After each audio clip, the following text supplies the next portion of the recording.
You get out of this deal that you wanted? Well, I got sort of everything that we wanted. We got no rare earth threat. That's gone, completely gone. We have tremendous amounts of dollars pouring in because we have very big tariffs, almost 50%. We never had anything in terms of tariffs, although I put tariffs on China, but Biden let it lapse by the fact that he gave exemptions on almost everything, which was just ridiculous. But we have billions and billions of dollars coming in, and we have a very good relationship. I mean, we have a great relationship with a powerful country, and I've always felt if we can make deals that are good, it's better to get along with China than not. If you can't make the right kind of a deal, then not. Because, you know, China, along with many other countries, they're not alone in this. They've ripped us off from day one. They've ripped us so much. They've taken trillions of dollars out of our country. And now it's the opposite. I mean, we're doing very well with China, and hopefully they're going to do very well with us. But I do think it's important that China and the U.S. get along, and we get along very well at the top. Said that they came to the table. We met in South Korea, as you saw. A lot of people watched, and we made a really good deal. And it was good for them also, I hope. I mean, I want it to be good for both sides, but we'll be taking in hundreds of billions of dollars in the form of tariffs. You know, tariffs are incredible because they really give us great national security. As an example, when they pulled the rare earth on us and the rest of the world, if we didn't have tariffs to fight back, I immediately instituted a 100% tariff over and above what they were already paying. And when I did that, they immediately came to the table. Without tariffs, we would not have had that privilege. We would have not have had that right. Tariffs give us national security and great wealth. You talked about those rare earth minerals. Of course, Yeah. my understanding is about 90% of them come from China. That's Right their, now. Yeah. But within a short period of time, we'll have everything we need for ourselves. You know, we've instituted an emergency program, and we will have, within a year from now to a year and a half, we'll have everything we need, no matter what kind of a threat is made. How? How do we do that? Because we've taken over. First of all, you saw the partnerships we've established with Japan, with Australia, with UK, with just about everybody, frankly, and we're all doing it together. You know, this wasn't a threat against the United States. This was really a threat against the world. So the whole world has come together, I think, at our behest. And rare earths, within 2 years, rare earths will really cease to be a problem.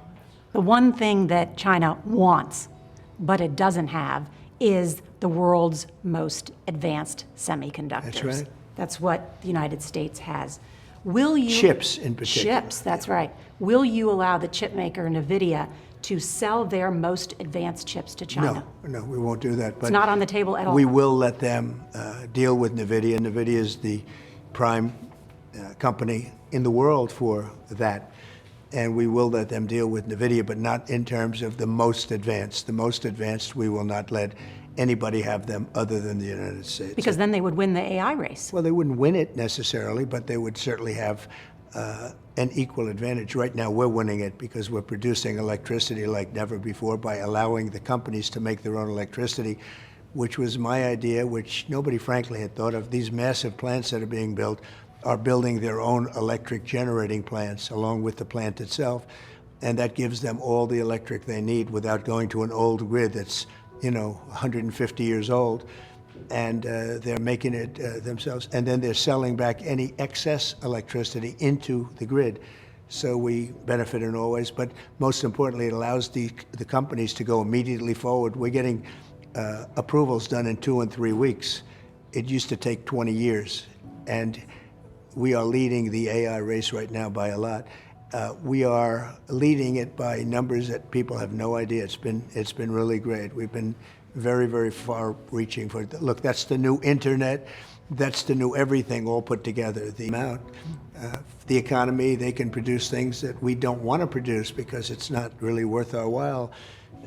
Making undergarments, making this, you know, certain things. We don't want to do that. And we can buy them inexpensively from other places in the world while we can lead the world in AI and chips and lots of other things. Within 2 years from now, we'll have 40 or 50% of the chip market. What's happening? You know, the biggest companies are leaving Taiwan. They're coming into the United States because of tariffs. If we didn't have tariffs, they wouldn't be doing it. In how many years you think we'll be I think in producing? 2 years, we'll start opening up plants and we'll have a very substantial portion of the chip market. Right now, we have almost none. We should have had 100%. If we had presidents that knew anything about business or knew what they were doing, because frankly, they didn't, we lost 50% of our automobile business. It's all coming back. We lost 100% of the chip. You know, it used to be all Intel and other companies. And what happened is other countries came in and they stole our chip business, and we didn't charge tariffs. If we would have charged, let's say, a 100% tariff, none of those companies would have left, but they all left.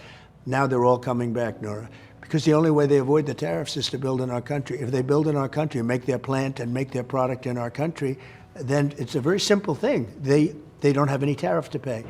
And that's what they want to do. And so instead of charging somebody a 100% tariff and you can make your product outside, they come in and they make, and this is why we have $17 trillion being invested in the United States right now. But just to show you how big that is, it's the biggest in history by many times. No other country's seen anything like it. The Biden administration in 4 years did less than $1 trillion. We have 17 trillion, more than $17 trillion right now, and I'm in my 9th month. By the time we finish up, I think we're going to have over $20 trillion invested in the United States or to be invested in the United States. How will that trickle down to the average worker? Because of jobs, because they're building plants. We're bringing back the auto industry into our country. We lost 58% of the automobile manufacturing business to other countries. You know, we used to be the king of automobile and automobile manufacturing, and now we're not really the king anymore, as you know. Within a year and a half, 2 years, we're going to be the king again. We're going to, as an example, I was also in Japan, as you know, in South Korea. We had the biggest Japanese companies are investing billions of dollars of building auto plants in the United States. If I weren't elected, we would be losing all of these jobs. We would be losing far more of the auto industry. We would be nowhere in chips. Our country would have been bankrupt, and we would have had a bigger welfare roll. They would have expanded welfare and forgotten about everything else. Now we're building a country that's going to be so strong. I don't know if you saw the last numbers in terms of employment. They're all non-government jobs, not just government. Government jobs are easy. I could immediately do anything I want with government jobs. I just say we're going to add on 1 million government jobs, and you're going to say, oh, what wonderful numbers. They don't mean anything.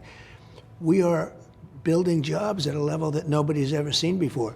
But when all of these plants that are currently under construction and to be under construction, when they open, we're going to have an economy like our country has never seen before, the strongest economy in the world. We're doing very well. By the way, the stock market just, you're a wonderful reporter, you're very talented, but I'm not going to tell you what I'm going to do with Venezuela, if I was going to do it or if I wasn't going to do it. Why do we need an aircraft carrier and strike group? It's got to be somewhere. Okay. It's a big one. It leads to the suggestion that the United States military is planning a larger operation involving Venezuela. Well, we're not going to allow countries from, it's countries from all over the world coming in. You know, they come in from the Congo, where we just settled that war, but they come in from the Congo. They come in from all over the world. They're coming, not just from South America, but Venezuela in particular has been bad. They have gangs, Tren de Aragua. Do you ever hear of it? Of course. Most vicious gang anywhere in the world. They cut people's hands off if they call up the cops. You know, they call up the police, and they said, did you call the police? Yes, I did. You took my apartment. You live in my building. You took my apartment. They cut his hand off. Don't ever call the police again. These are animals. Wait a minute. And they came in from Venezuela. Worst gang, probably the worst gang, most vicious gang in the world. And you know what I did in Washington, D.C.? We had a lot of them. I took care of business. They're gone. Washington, D.C. right now is a very safe place, as it should be. Washington, D.C., before I got here, was almost like a crime capital of the world. It's a capital of this country. To me, it's the capital of the world. You see the way they treat me. I go to Japan. I go to South Korea. I go to China. Any place I go. And you know what I call that? Respect for our country. They didn't treat Biden that way. When Biden went there, first of all, he hardly went anywhere. The guy couldn't leave his bedroom. But They didn't treat Biden that way. They had no respect for Biden, falling up the stairs, going to an airplane 3 times. I mean, this is a man who should have never been president. This was a rigged election. And we have to get back, we have to get to the bottom of that also, because we don't want that to ever happen again. You see what's going on. We don't ever want that to happen again. Look what happened to our country by having Biden as the president. Our country went to hell. And if we had another couple of years, if Kamala had won the election, our country right now would be finished. It was a dead country, and now we have the hottest country anywhere in the world. Stopped. Iran wants to make a deal. They don't say that, and they probably shouldn't say, no good deal maker would, but Iran very much wants to make a deal. The key to Middle East peace, I made Middle East peace. For 3,000 years, they couldn't do it. I did it. And I did it with some very good partners in Israel. But the key to the Middle East peace was knocking the hell out of their potential nuclear. When we, with those beautiful B-2 bombers, we just ordered 20 brand new ones, the newest and the greatest. But with those beautiful B-2 bombers, when they went in there and they blew the hell out of that, potential nuclear weapon site, there were 2 of them actually, and every single missile hit every single air shaft. They had to go down an air shaft. Every single one of them hit their target. And I remember fake news CNN said, well, maybe it wasn't as powerful or as good as we thought. No, it was turned out it was actually better. The Atomic Energy Agency said the hit was even stronger than anyone ever thought possible. And those pilots did a great job, what they were able to do, and those machines. But it wasn't only them. They were surrounded by F-22s and F-16s. They were surrounded by F-35s. We had 52 tanker planes loading them up with jet fuel because it was a long flight. They flew for 37 hours. Of course, I flew for 42 hours over the last few days, so I know how they feel. But Except there's a bathroom but on they Air were Force sitting One. in one seat. I was able to walk around a little bit. But yeah, they said 42 hours. I've been in the air for 42 hours over a few days. And that was fine, because we took in trillions of dollars into our country. And we also, what's interesting? Japan took tremendous advantage of us over the years. They sold cars to us. We couldn't sell cars to them. They made a fortune. We didn't make anything. We lost money. But it's the exact opposite now. But you know what? They like us more now than they used to because they respect us now. They didn't used to respect us. And they have great respect for us. All of them. Every country I saw, including China. China now has great respect for us. They didn't have respect for us when they had Biden and when they had Obama. Obama was a terrible president. Nobody wants to talk about it because they want to be politically correct. I don't care. He was a terrible president. Our country it really started a very bad downward spiral. Then I stopped it. Then we had a rigged election. And then what Biden did to our country should never, ever be forgotten. We're still on foreign policy, so I just have another question. I'm on to ask all you. policy. I'm I not know you talking are. about foreign. No. I'm talking about everything. Well, I just I'm wanted talking about. I think we're much better off, because here's the problem. The Democrats will do it in the first week in office. The Democrats, and I told that to John, and I get along with them great. We've had a great relationship. And I also know there are other Republicans that feel the other way. And I understand that too, but they're wrong. The Democrats will do it. If they get into power, and someday I guess they will, who knows? It's hard to believe when they have men and women sports, open borders, open everything, a transgender for everyone. The Democrats will do it in their first day in office.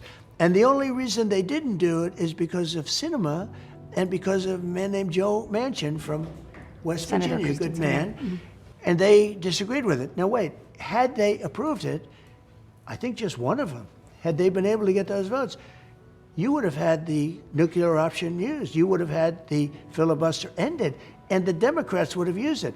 So I say to the Republicans that want to be, all like, oh, well, we're above all that, the Democrats will do it. See, the Republicans have much better policy. We have smart policy. We have great policy. That's how we win. The Democrats are vicious. They're vicious. They have horrible policy, but they are the most vicious human beings on earth. They are people that weaponize government. They do a lot of bad things. Can I ask you the about- good thing is, from our standpoint, from the standpoint of winning, is they have the worst policy of, it's hard to believe, think of it, open borders, men playing in women's sports, transgender for everybody. I mean, I could go point. These Can I are ask not you about the 80-20. economy? These are 99-1 issues.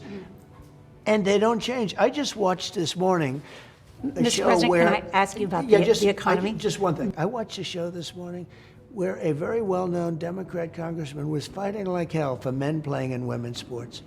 They don't change. They Who don't was learn. that? I don't want to tell you. You'll be able to check.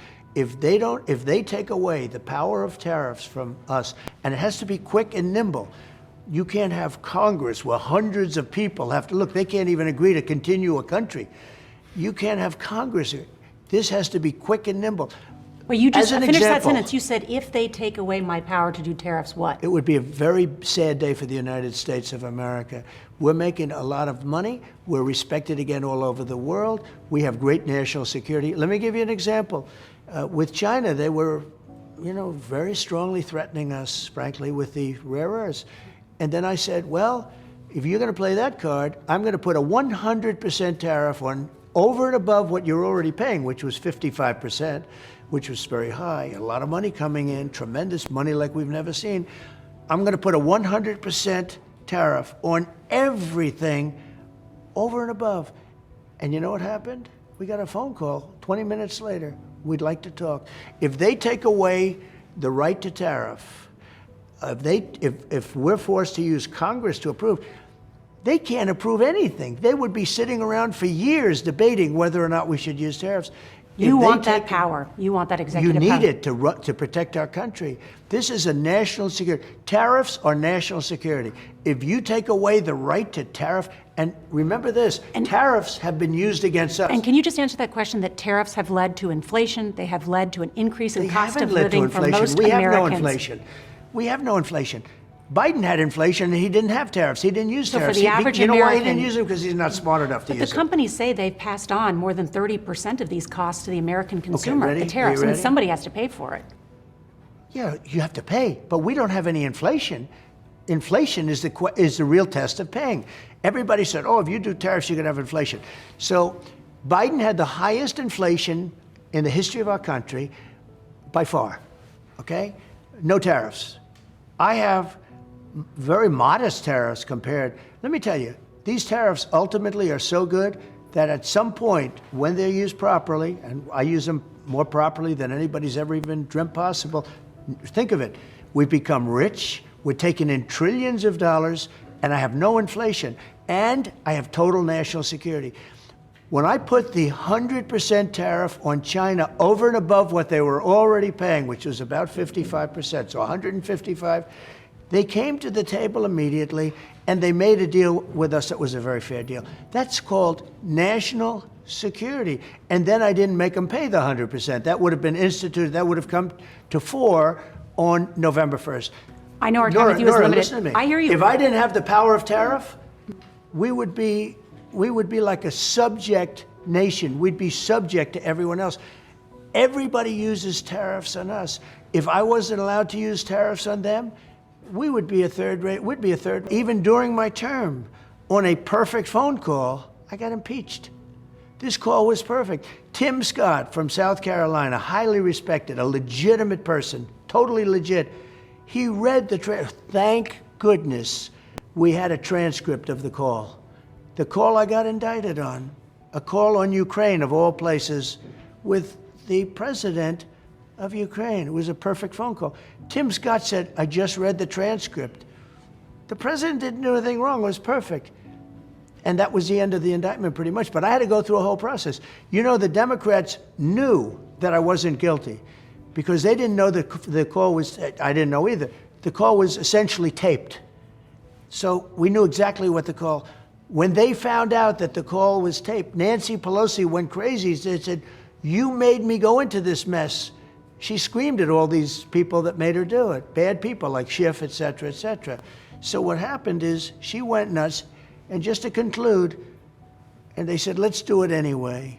They did it anyway, and I won very easily, as you know. But you can't then accuse me of weaponizing government. They were horrible human beings. They went after the President of the United States. They went after my children. They went into my wife's drawers.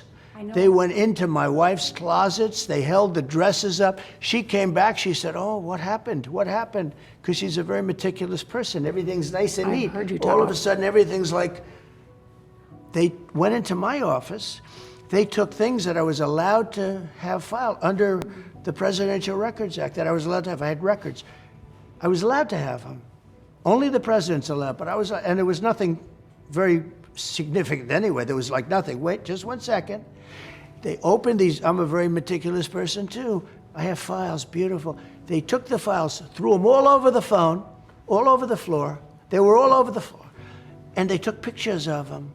This is my office. I said, what the hell? That's not my office. They took files. They threw them all over. And they took pictures and they released them to the public that this is President Trump's office. We caught him with all of this stuff like it was all over the floor of my office. These are crooked people. These are dissent. So don't ask me about, did you go after Letitia James, in my opinion, and I only say in my opinion because I guess the lawyers would prefer that I say that because I have a much stronger opinion. She's a total crook. She's a lowlife. Comey's a dirty cop. Bolton actually helped me a lot because he was crazy. He's the one, him and Cheney, a couple of people got Bush to go out and blow the hell out of the Middle East and then then leave. And actually Bolton helped me because every time somebody saw Bolton standing behind me, foreign countries, they conceded. You know why they conceded? Because they said, Bolton's a nut job. Trump is going to take us to war. But I don't listen to people that are stupid. Go ahead. This is a question about pardons. The Trump family is now perhaps more associated with cryptocurrency than real estate. You and your sons, Don Jr. and Eric, have formed World Liberty Financial with the Witkoff family, Right. helping to make your family millions of dollars. It's in that context that I do want to ask you about crypto's richest man, a billionaire known as CZ. They're good. My one son is a #1 bestseller now. My wife just had a #1 bestseller. I'm proud of them for doing that. I'm focused on this. I know nothing about the guy other than I hear he was a victim of weaponization by government. When you say the government, you're talking about the Biden government. It's a corrupt government. Biden was the most corrupt president, and he was the worst president we've ever had. I only care about one thing.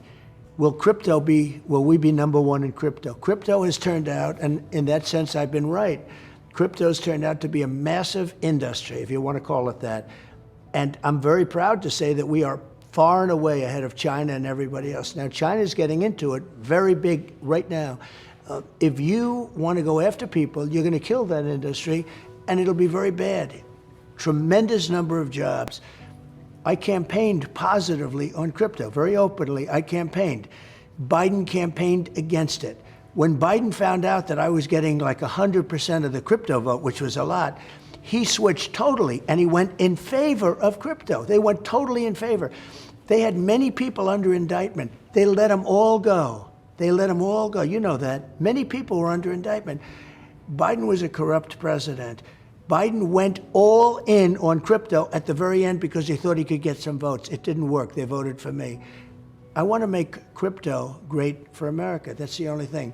I don't want to have somebody else have crypto and have China be #1 in the world in crypto. Because in crypto, it's a kind of an industry where basically you're going to have #1 and you're not going to have a #2.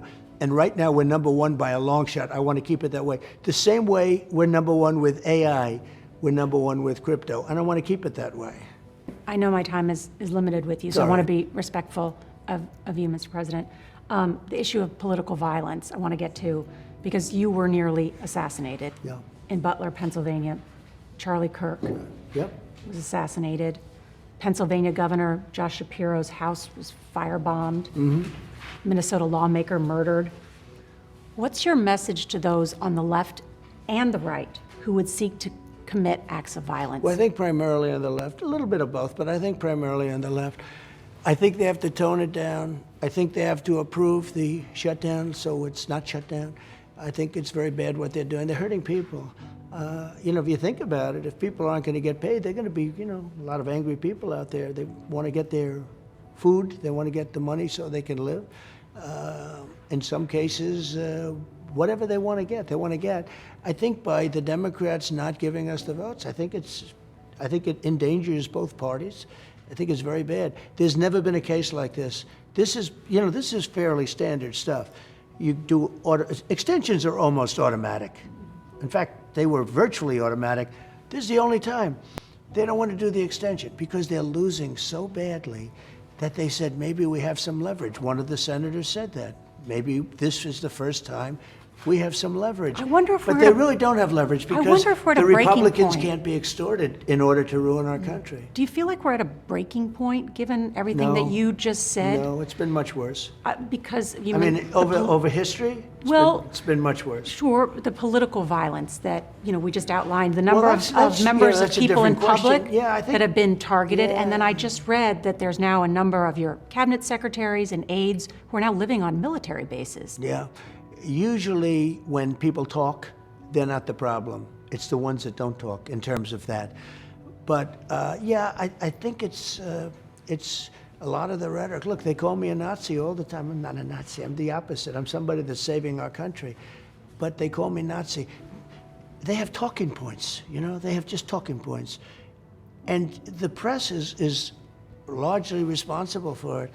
The fake news, what they've done, I think one of the greatest terms I've ever come up with is fake news. What they've done to our country is very bad. They have to change around. Now, nobody believes the fake news. Nobody believes them. I mean, they've gone, you talk about popularity, you talk about approval. Their approval numbers have gone from like in the 90s to in the teens now.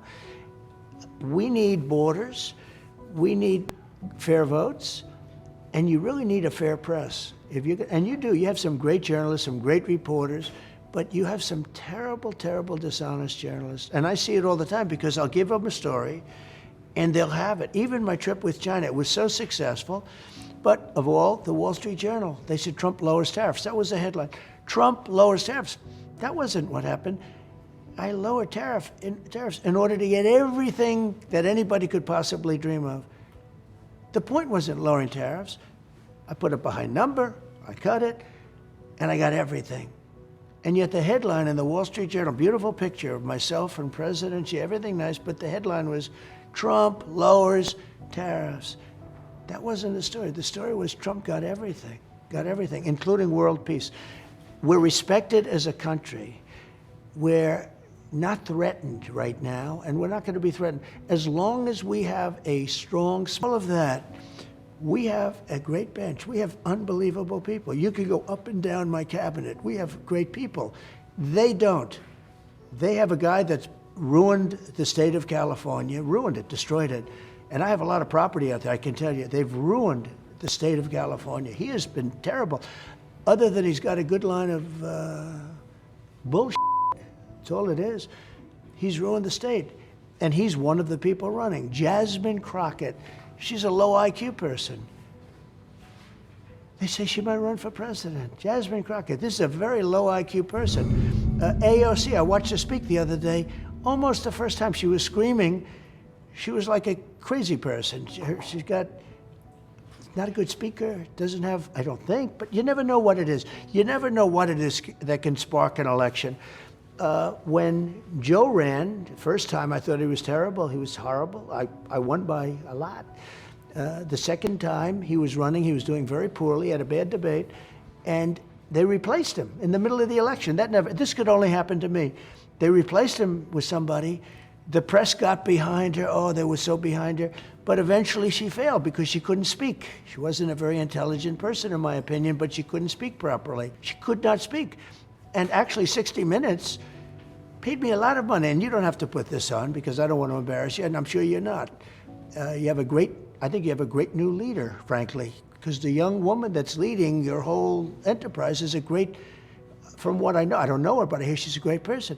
But 60 Minutes was forced to pay me a lot of money because they took her answer out that was so bad, it was election changing 2 nights before the election, and they put a new answer in. And they paid me a lot of money for that.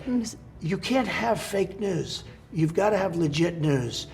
And I think that it's happening. Mr. President? I see good things happening in the news. I really do. And I think one of the best things that happen is this show and new ownership, CBS and new ownership. I think it's the greatest thing that's happened in a long time to a free and open and good. You know, what we've done, I inherited a mess. And I've fixed it, other than it will take a while to get all the criminals, the real criminals, the real bad ones out. But we've gotten a lot of them out. We've gotten a lot of the murderers out. We've gotten a lot of the people from jails out.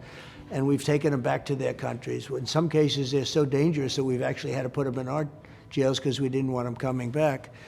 I want to just keep it going pretty much the same way. I want safety in our cities. Our cities are a mess. And I hate to say it, they're Democrat-run cities. If you take the top 25 cities, they're almost every one of them is run by Democrats. And to people that say they're Cashless bail, struggling I'll give you an with example. cost of living Yeah, expenses, what cashless could you do bail. about that? Well, let me just say, cashless bail is a disaster, got to be changed. Sanctuary cities really have to be changed. They're sanctuary, you know what they're sanctuary for? Criminals. Some basic things have to be changed, but one of the things I really have focused on is making Chicago great again, and we're just getting started in Chicago. But what we did in D.C., well, we took D.C. from being so bad to so beautiful, the restaurants are booming. You can't get into a restaurant. They were closing, and now they're all opening. You can't get a restaurant now. You can't get into a restaurant, but if you want to buy a restaurant or own a restaurant, you almost can't find it. I want to make this happen all over the country. I want it to be like that in New York, in L.A., in Chicago. I want to do it as much as can. You know, by the way, Memphis, we're there now. Memphis was a dangerous hellhole, 65% down in crime. And this is after 2 weeks. We can do it all over the place. It's turned out to be a new passion for me, making our city. I had no idea we could be that successful. I thought it would take a much longer period of time. Do you know, in Washington, in 12 days it was really good. In 1 month it was close to perfect. And for those that are suffering with cost of living increases and saying they're living paycheck to paycheck? Well, I'd be very upset with Biden because we don't have any of those problems. We don't have inflation. You know, essentially, we don't have inflation. I inherited the worst inflation in history of our country. We don't have inflation. We're down to 2%, even less than 2%. A couple of items like beef, I'm getting down. But our groceries are down. Healthcare premiums? I can fix health care, give them better health care for less money. Obamacare is hurting people. Obamacare was a disaster from day one. I can fix it and make it good. I'd really rather start with a fresh plate, but if it's required to keep it, we can make it much better. But it's bad health care, and they're going to get big increases, and that has nothing to do with me. That has to do with the fact that it was originally put into play. It's a shame. But we can make it better. Energy is way down. You know, you're going to have $2 gasoline very soon. Nobody could believe it. You were at $4, $5, $6, and even $7. Look at the cost of gasoline in California, what it was. I brought it down. Problem is, when I bring it down here in California, they put more tax. They tax the gasoline to such an extent. No, we're in great shape. This country is in great shape. We're ready to really rock. As I say often, we were a dead country. We were a dead country 1 year ago. Now we have the hottest country anywhere in the world. Leaders have said that to me. Just recently they said that to me. Even President Xi, he said, I'd like you to be congratulated. He said it so beautifully. I'd like you to be congratulated on the incredible job you did in bringing back the United States of America. President Xi said that to me. I know we're out of time, but just on that matter, when we talk about that, because I know how closely you follow the stock market, do you worry about an AI bubble? I guess I worry about everything, you know. I mean, you know, I'm a worrier. I worry, but you know what I do? I worry, and then I fix it. I fix it. That way I don't have to worry. There's a lot of money behind AI. Well, there's a lot of money, and right now I'm taking advantage of it because we're leading AI. You know, we're leading it by a lot. China's in second place, but we're leading it by a lot. We have the greatest minds of any country anywhere in the world, and we're using that. I'm using those great minds to help us. Now, will something happen later? I guess, you know, something, but it could also be something very good happens. And I hope it's going to be very good. But if it's not so good, we're protected. Our country is doing great. We're strong. We're solid. We've never been, I think we haven't been like this in maybe ever. Maybe ever. We have a great country, and you should be very proud of it. Mr. President, thank you very much for your time. Thank you very much, Nora. Thank you.